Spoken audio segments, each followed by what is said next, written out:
Who's got amputated thumbs and love this comic? Not this guy. The thumb part was true.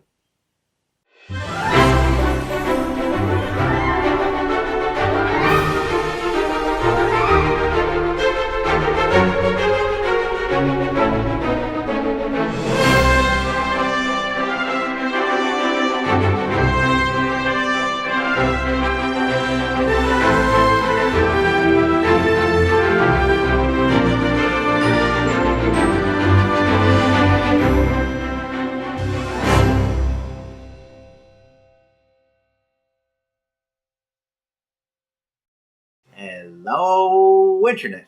Welcome to Tales Showcase, where story is so important that it takes precedence over characterization. Characterization be damned, quite frankly. I'm your host, The Watcher of New Earth. Today we continue our month-long look at the Avengers as we visit our second issue from the classic era of the team. Like the last issue we looked at this month, this comic was written by Stan Lee. The art for this book, however, was handled by Don Heck, a consistent contributor in Marvel's Silver Age, who's seldom mentioned despite his involvement in helping create Iron Man, Hawkeye, Black Widow, and several other characters through the years. He would continue to work in comics both at Marvel and DC, along with other companies, all the way up until his death in 1995. Don Heck stepped in for Jack Kirby after he stopped penciling the Avengers book, and Don Heck would continue doing so for years. And with legends like Stan Lee, Jack Kirby, and Steve Ditko around, it's very easy for someone like Heck to fall through the cracks. Regardless, his involvement and influence in Marvel's infancy should not be understated. Alright, I think I've hyped up Don Heck enough, so I feel absolutely no qualms about switching into actual gear. This comic is bad, and I'm going to enjoy kicking it. This is the Avengers number 10. The story starts with the Avengers brawling with Captain America. However, it's revealed that this is just a training session, and they soon settle down for their meeting.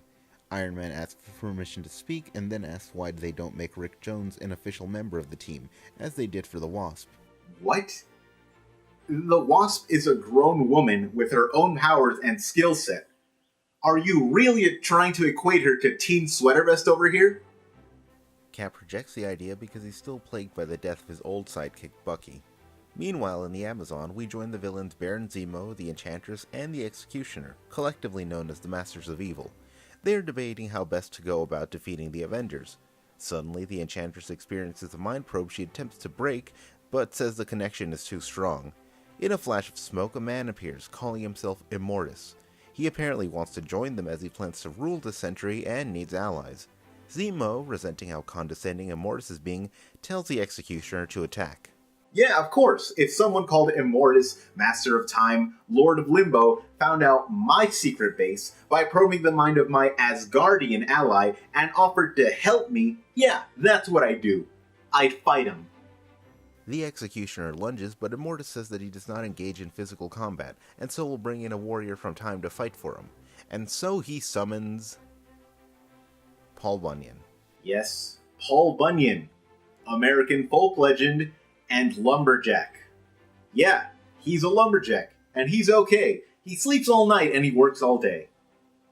Bunyan, who for some reason doesn't have an axe, and the Executioner begin to fight. Zemo tells Immortus that he's proved his point and Bunyan is called off.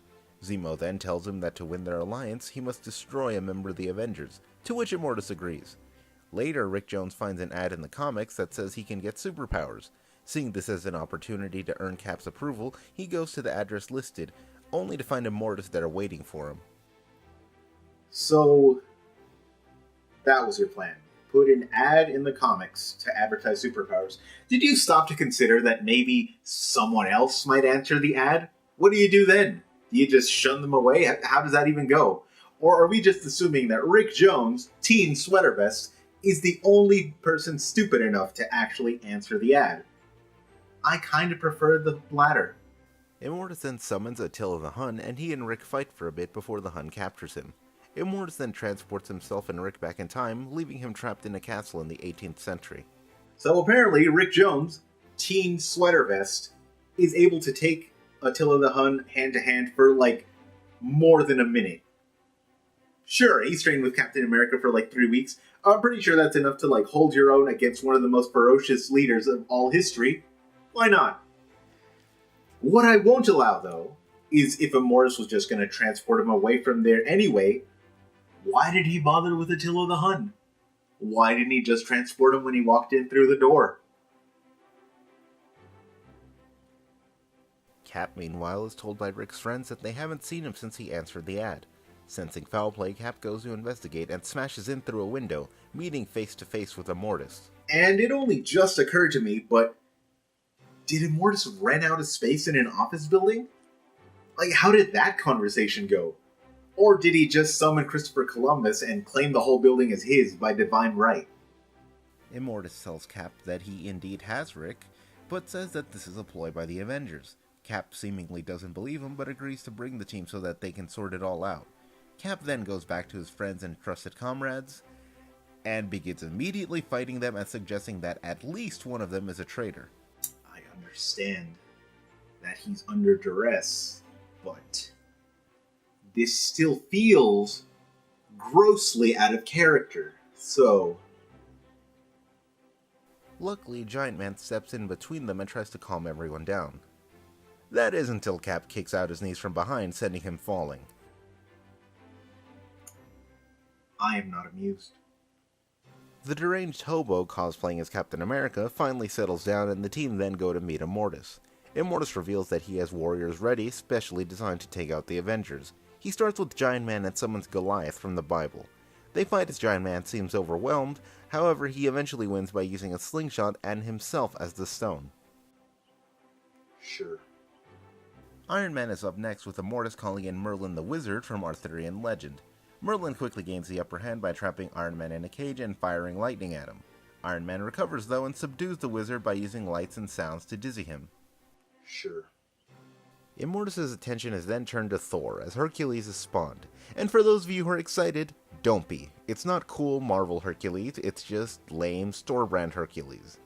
Anyway, it's the same as the others. It looks like Herc is gonna win, but Thor outsmarts him with the power of Avenger or a plucky attitude, I don't know. And then he almost throws him out a window, which makes Hercules yield. Sure. You know what? No. Why does Hercules wimp out so quickly? There's no version of Hercules that yields that easily or quickly. And also, how come they're so high up all of a sudden?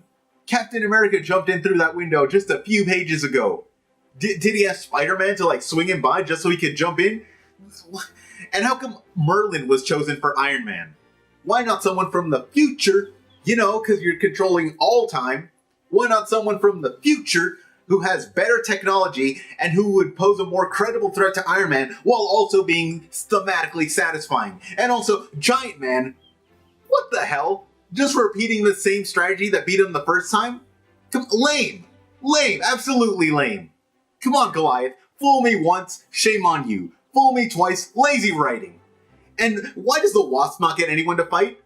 Why does this book insist on treating her like a groupie for a team that she literally named? And going back to Thor and Hercules just for a sec, what the hell is this? What the hell is this? Hercules, you're half naked and holding on to Thor really tightly, clearly making him uncomfortable. This is why Immortus keeps having those sexual harassment meetings, Herc. You're the problem. You're the... Jesus. Choking on my own rage. Got to something else.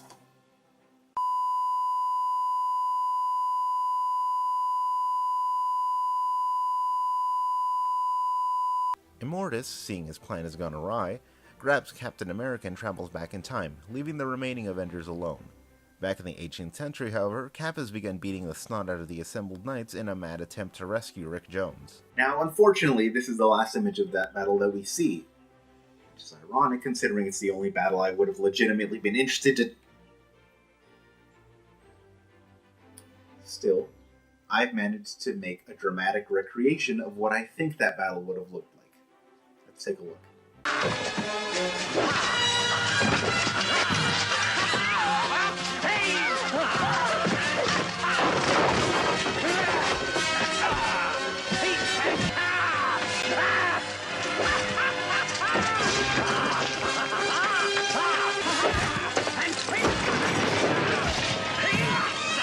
The Avengers return to their base, distraught over the apparent loss of their teammate.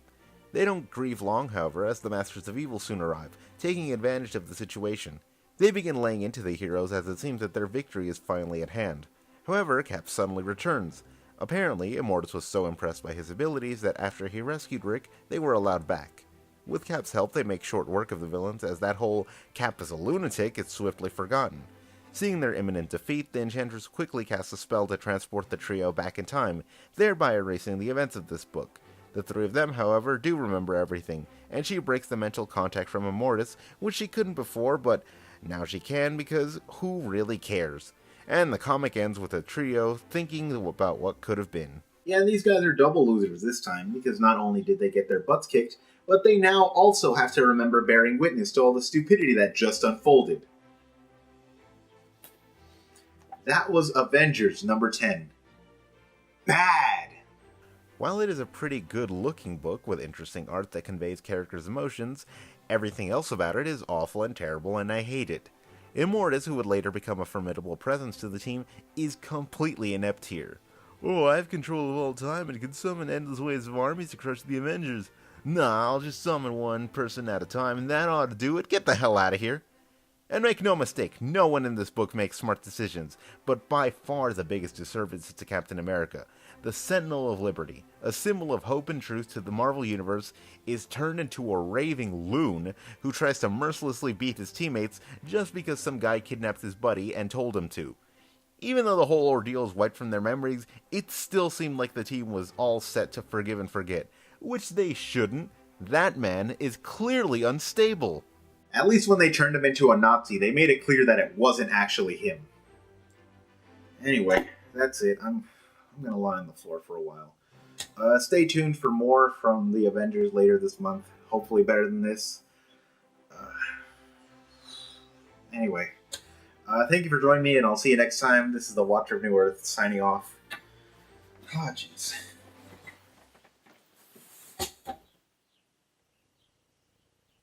Total crap! Hi, I'm the Watcher of New Earth. If you like that video, hit that subscribe button, maybe even the bell icon. It probably does something, right? I mean, YouTube hired someone to put it there, so the least we could do is show appreciation by hitting it.